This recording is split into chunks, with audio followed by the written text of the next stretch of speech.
So what wholesalers do for their customers, which are the retailers, are significant. What they'll do is they'll help them forecast demand. They'll carry inventory for them so that the retailer just has to phone the wholesaler and open their warehouse instead of going all the way back to the manufacturer. They'll provide delivery. They'll provide credit for them. They really serve as the buying organization. They'll contact many manufacturers and gather the product assortment that the retailers need.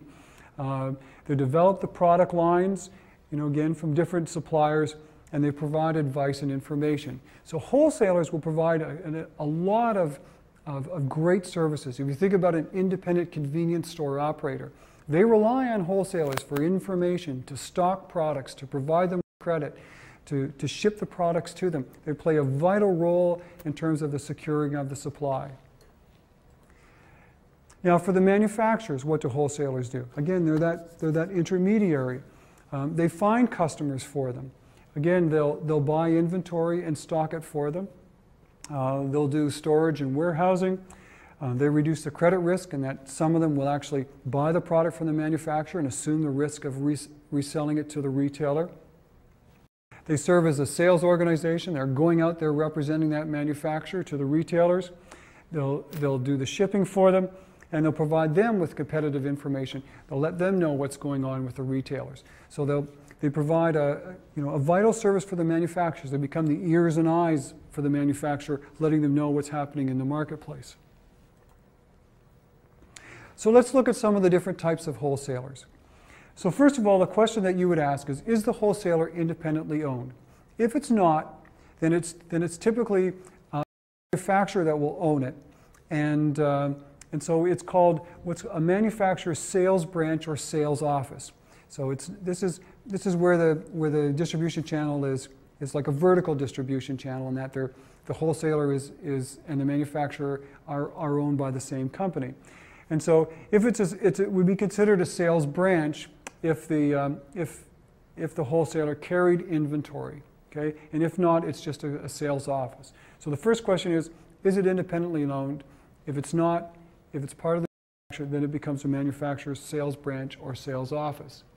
If it is independently owned, then we ask ourselves, does the wholesaler take title to the merchandise? In other words, do they actually buy the merchandise and then turn around and resell it? If they don't, then they're considered what's called an agent. And there are some other terms, agents, brokers, and there's manufacturers agents, commission and auction agents.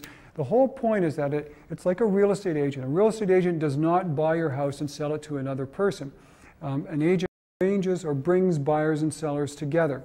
And so they might do that and be called a broker, commission agent, and you can sort of look at these various different terms. But the key point is that they don't take title to the product. They just arrange for buyers and sellers to come together. Now, if they actually do buy the merchandise, in other words, they take title, then we would ask ourselves, well, are these wholesalers providing a full range of services? If they're not, then it would be called a limited function wholesaler. So for example, some may be limited in that they only accept cash. So a cash and carry, no delivery. And you'll see this in industrial parks where convenience stores or grocery stores or other retailers might go to a cash and carry wholesaler, and there's, they have to pick the product up themselves and they can only pay cash for it. So very limited number of services. Truck wholesalers like Snap-on Tools operate out of their truck. Drop shippers, they arrange for the shipment of product, and so there may be a tank of a train car loaded